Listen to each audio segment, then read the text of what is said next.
حتى أهل البدع والأهواء، أهل البدع العقائدية وأهل البدع السياسية.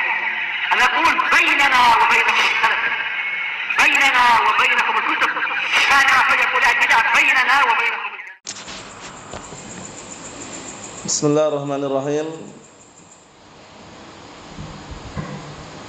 Alhamdulillahilladzi arsala rasulahu bil huda wa dinil haqq liyudhhirahu 'alad dini kullihi wa kafaa billahi shahida. Asyhadu an la ilaha illallah wahdahu la syarikalah iqraran bihi wa tauhida. Wa asyhadu anna Muhammadan 'abduhu wa rasuluhu sallallahu alaihi wa ala alihi wa sallama tasliman mazida la nabiyya ba'da. Ikhwani fid din, a'azzani wa azzakumullah, barakallahu fikum. Sebelum kita melanjutkan bacaan yang berikutnya terhadap kitab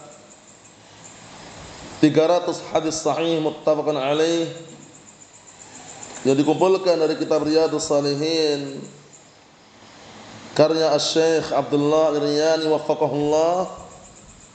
Hadis yang terakhir disetorkan terlebih dahulu, pendek hadisnya. Hadis tentang keutamaan salat subuh dan salat asar.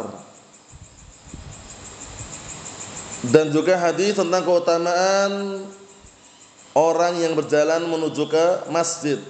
Berangkatnya dapat pahala, pulangnya pun juga diikutkan mendapatkan pahala juga. Namanya taba'an. Jadi ketika berangkatnya ibadah, pulang dari ibadah pun dinilai ibadah juga. Naam, seperti itu. Yang hafal dua-duanya setorkan terlebih dahulu. Yang hafal cuma satu, berikutnya ditafadhalu.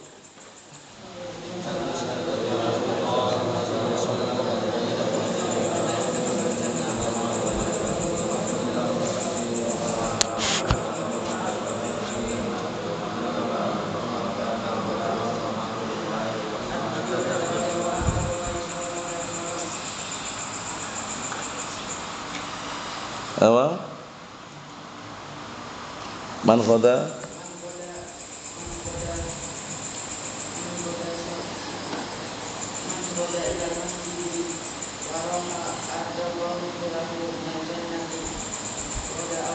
kullama. Naam, muttafaqun. Ayo.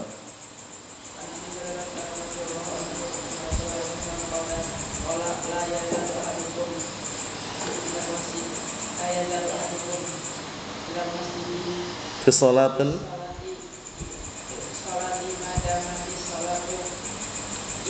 tahbisuhu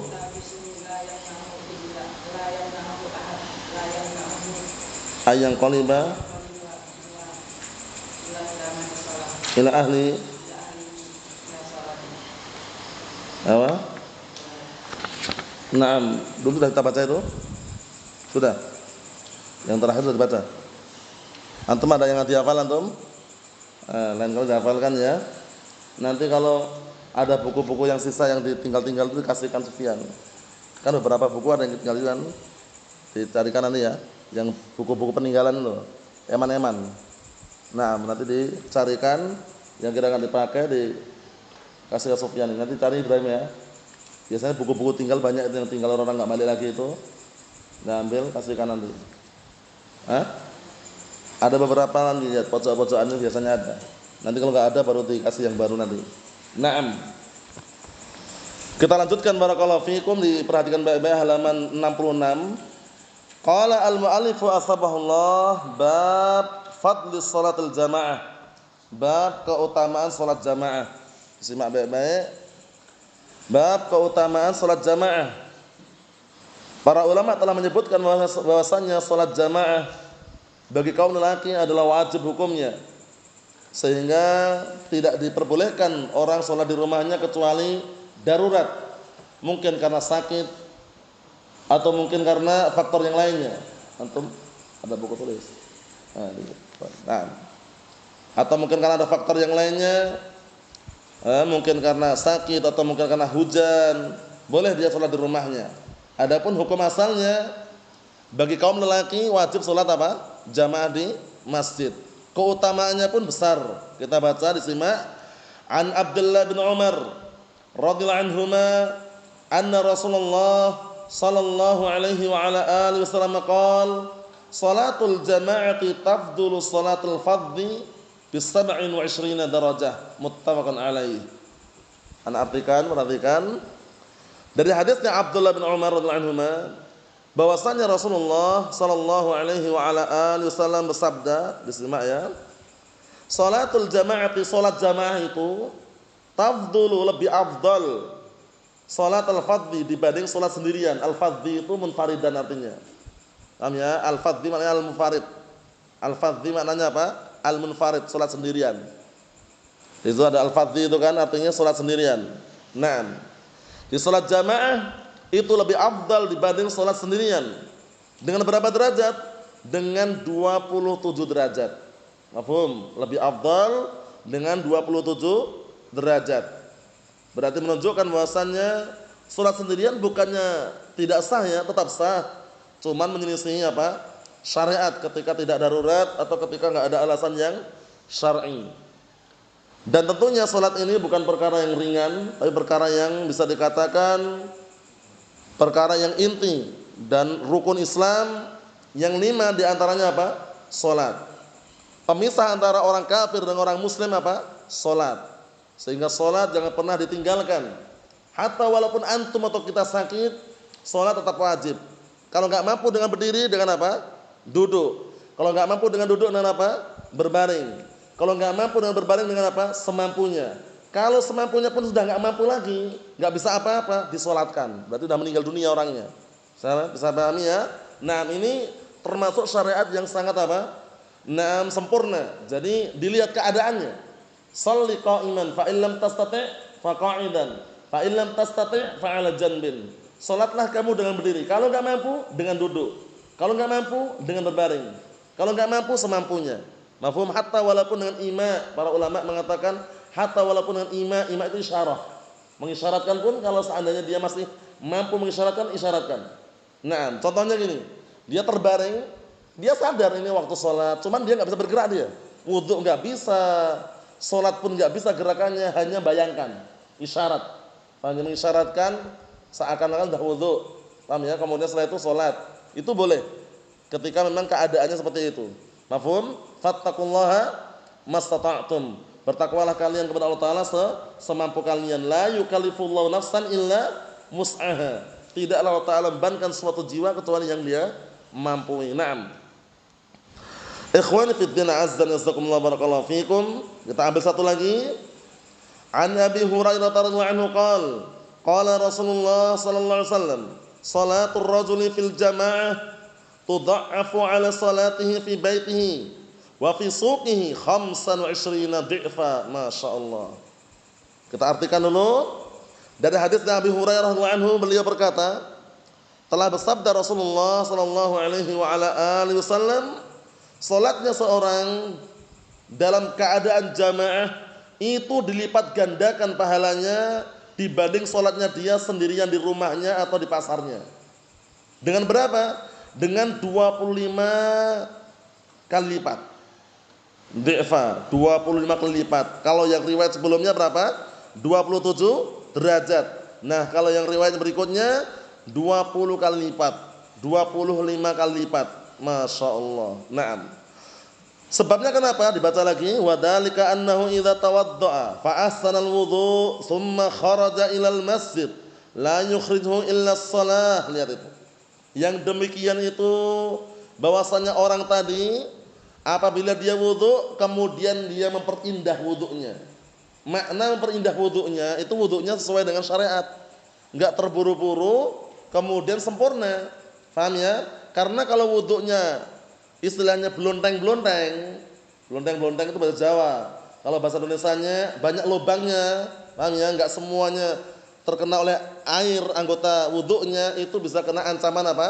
Neraka. Wailun lil aqabi minan nar. Celakalah bagi tumit-tumit yang tidak terbasuh oleh apa? Air, termasuk bagian dari api neraka. Bisa dipahami? Na'am, barakallahu fiik. Berarti menunjukkan kalau wudhu sempurna. Terkhususkan bagian apa kemarin? Bagian aqab. Apa aqab itu? Apa aqab? Tumit atau mata kaki? Tumit ya. Nah, karena biasanya kalau bagian tumit ini kan orang kadang nggak peduli gitu loh, sehingga kadang khawatir terlewatkan. Nah, padahal itu inti. Dalam artian diperhatikan itu, khawatir nanti banyak atau masih ada celah-celah yang tidak terbasuh oleh air. Itu ternyata ancamannya neraka. Mafhum? Apalagi di bagian ini ya, namanya Ka'ab dekat mata kaki ini kan ada cekungan itu kan. Nah, di sini biasanya kalau orang lupa, orang nggak perhatian, nggak terkena air. Padahal ancaman neraka. Wailun lil aqabi minan nar. Celakalah bagi tumit-tumit yang tidak terbasuh oleh air. Termasuk apa? Dapat siksaan neraka ancamannya. Naam. Ikhwani fid din, azza wa jazakumullah barakallahu fikum, sehingga ketika wudu diperbagus wudunya. Kemudian tsumma kharaja ilal masjid. Perhatikan itu. Kemudian dia keluar ke masjid, la yukhrijuhu illa shalah. Tidak ada faktor yang mendorong dia untuk keluar kecuali salat. Jadi bukan kemana-mana, fokus hanya salat. Wudu dari rumah, keluar dari rumah kemudian menuju salat. Lam yakhtu khutwatan illa rufi'at lahu biha darajah. Masyaallah, lihat ini. Dia tidaklah melangkahkan suatu langkah, yakhtu itu langkah, paham ya? Tidaklah dia melangkahkan satu langkah melainkan akan diangkat untuknya, nah barakallahu fiik, derajatnya. Maksudnya akan diangkat derajatnya. Satu langkah dia akan diangkat derajatnya. Wa hutta anhu biha khati'ah, dan akan digugurkan darinya apa? Setiap langkah tersebut akan digugurkan darinya khati'ah, satu kesalahan. Para ulama telah menjelaskan khati'ah di antaranya apa? Dosa kecil. Mafhum? Karena kalau dosa besar itu enggak bisa gugur kecuali dengan apa? Tobat. Bisa dipahami bedanya? Adapun dosa-dosa kecil, seseorang melakukan amalan kebaikan terkadang bisa gugur. Mafhum? Seperti contohnya antum terkena duri, rasa sakitnya antum tahan, sabar di situ. Melainkan apa? Akan menggugurkan dosa-dosa. Dosa apa ini? Dosa besar, dosa kecil? Dosa kecil. Paham? Karena kalau dosa besar tobat, itu bedanya. Nah, Allah Ta'ala mengatakan dalam Al-Qur'an Al-Karim, innal hasanati yudhibnas sayyi'at.